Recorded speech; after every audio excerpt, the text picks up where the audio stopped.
Linda Larbaoui, le constat que nous dressons d'entrée est que l'Afrique n'a pas été au cœur des priorités de l'administration sortante, celle chapeautée et dirigée jusqu'ici par Joe Biden. Et on en veut pour preuve cette dernière visite, ou du moins cette visite sur le continent africain qui a été programmée et déprogrammée dans les toutes dernières minutes par ce dernier. Dans quelques instants seulement, il va céder son fauteuil. Du coup, on se pose la question, l'arrivée de Kamala Harris ou encore de Donald Trump va-t-elle nécessairement changer grand-chose dans l'approche américaine vis-à-vis du continent africain? Ben, vous savez, concernant la politique extérieure, peu importe qui sera président ou qui est président, ça ne change à rien. Ça ne change strictement rien. Il y a une politique de l'État profond qui travaille. D'ailleurs, nous l'avons vu par rapport à Gaza. Les deux se battent. Qui va aider le plus les forces israéliennes? Est-ce que ça va changer quelque chose par rapport à l'Afrique? Oui, ça va changer énormément parce que le monde a changé.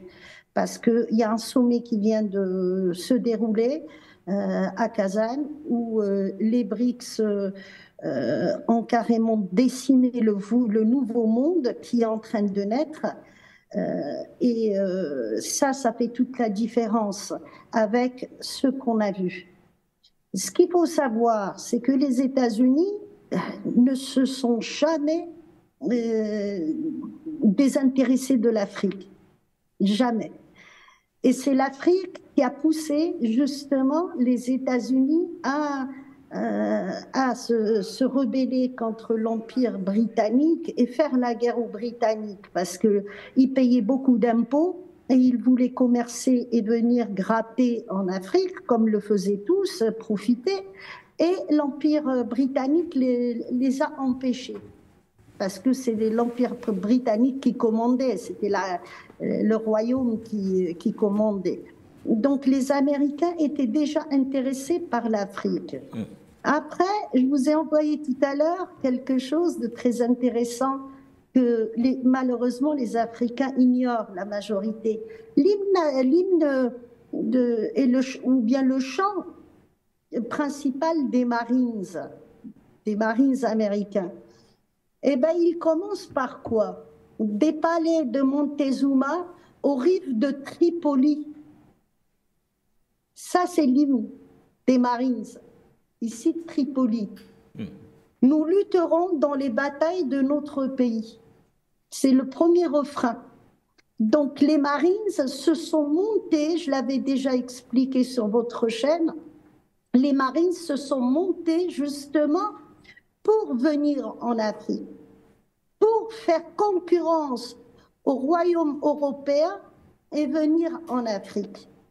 Et il y a eu une bataille, ce qu'on appelle la bataille de Tripoli, où le royaume d'Alger, le bey de la Tunisie et de Tripoli ont mené une guerre contre les Américains qui sont venus pour envahir côté Tunisie et côté Tripoli et essayer de coloniser. C'était avant les Français. Là, je vous parle avant les Français, c'était en 1801.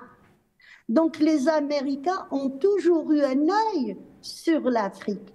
Et les Africains, malheureusement, dans les écoles, on n'enseigne pas ça. Souvent, on se désintéresse des Américains. On va parler des Anglais, du Commonwealth, du précaré français et de la France, alors que les Américains étaient les premiers à vouloir coloniser l'Afrique. Voilà. Vous faites bien de rappeler les Américains ont une approche très particulière avec l'Afrique, surtout depuis le siècle dernier. Donc à partir de 1906-1907. Vous faites bien d'ailleurs, Linda, de rappeler. Vous faites bien de rappeler tous ces faits historiques, Linda Larbaoui. Les États-Unis se sont toujours intéressés à l'Afrique. Ce n'est pas des faits historiques. C'est pour qu'on réalise que les Américains sont là. Ils sont bien là, avec des mouvements qui ont été créés partout, avec des groupes terroristes qui leur obéissent au doigt et à l'œil. Ce n'est pas anodin si Daesh est là. Si Al-Qaïda est là, les Américains sont là pour travailler, ils ont un agenda. Quel que soit le président qui sera élu, l'Afrique va subir. Parce que le monde entier, tout l'Occident est affaibli, tout l'Occident est en guerre et chacun veut s'en sortir et il n'y a que l'Afrique. J'ai vu un extrait de ce que M. Patient Parfendum avait dit concernant le voyage de Macron au Maroc. Eh ben, il a bien expliqué une chose, qu'ils veulent l'Afrique et l'Afrique, c'est le continent de demain. Ce n'est pas un fait historique. Vous savez, les États-Unis ne travaillent pas un agenda sur 5 ans, sur 10 ans. Ils travaillent un agenda sur 50 ans au minimum. Et nous y sommes. Donc, ce qui s'est passé en 1801, ils l'ont réalisé avec la chute de Kadhafi. Et ce qui sont la nouvelle carte pour redessiner le monde, elle existe depuis 1975. Et puis ils continuent à le faire. Ils veulent balkaniser le Mali, ils veulent balkaniser la Libye, ils veulent balkaniser l'Algérie. Mais ça, c'est les Américains qui sont derrière tout ça. C'est ni les Chinois ni les Russes. Donc c'est ça le danger que nous avons aujourd'hui. La présence des Américains, elle est dangereuse. Si j'ai parlé d'un fait historique, c'est pour dire que les Américains n'ont jamais gagné une guerre. Et à partir de ce moment-là, ils ont compris. Donc, ils ont créé des soufis qui vont se battre pour eux. Ce sont des groupes terroristes soi-disant djihadistes, ce sont des mouvements soi-disant qui cherchent la démocratie, ce sont des ONG qui vont venir vous pourrir la vie en Afrique et emmener un président africain pour le juger à La Haye. Voilà comment travaillent les Américains. Je veux tirer la sonnette d'alarme et ça fait. Je suis rentrée sur les chaînes panafricanistes pas pour combattre la France, mais c'est pour combattre les Américains. Pour moi, la France, elle est soumise complètement aux États-Unis. Et aujourd'hui, les États-Unis, on commence à voir que les Russes ont réussi leur coup, sont revenus sur le continent. Avec l'opération Safari Club, ils les ont dégagés, ils en ont fini avec les Soviets et ils sont en train de mener une guerre contre la Chine.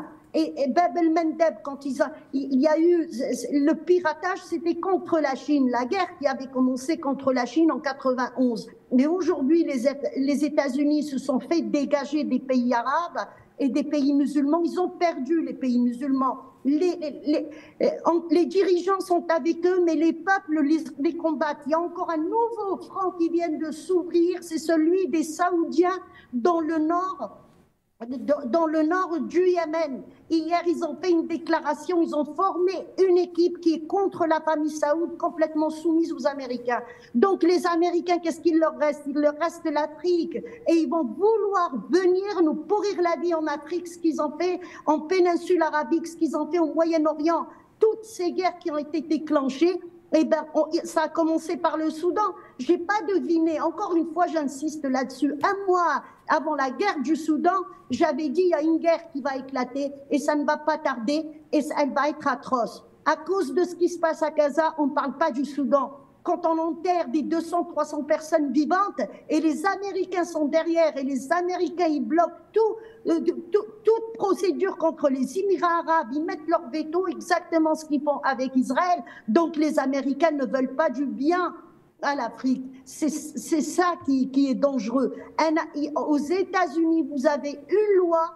S'ils décident, si on estime que planter de la pomme de terre au Cameroun, c'est dangereux pour les États-Unis, eh ben ils envoient des bombardiers, ils viennent vous bombarder parce que il y a le Congrès qui a voté cette loi. On a estimé que Saddam Hussein était un danger, alors que tout le monde savait qu'il n'avait pas d'armes à destruction massive et puis l'armée n'existait plus, ça faisait plus de 10 ans qu'elle était sous sanction, et ben on est venu le bombarder. Et c'est ça les Américains. Voilà, donc ni l'un ni l'autre ne sera bon pour nous. C'est à nous d'être ensemble et de dire nous ne voulons plus d'impérialisme. Parce que ce que cherchent les Américains depuis 200 ans, c'est de venir occuper l'Afrique. C'est ça qu'ils cherchent. Et ils commencent à réussir, ils ont affaibli les Européens pour venir conquérir l'Afrique. Merci. Merci à vous, Lida.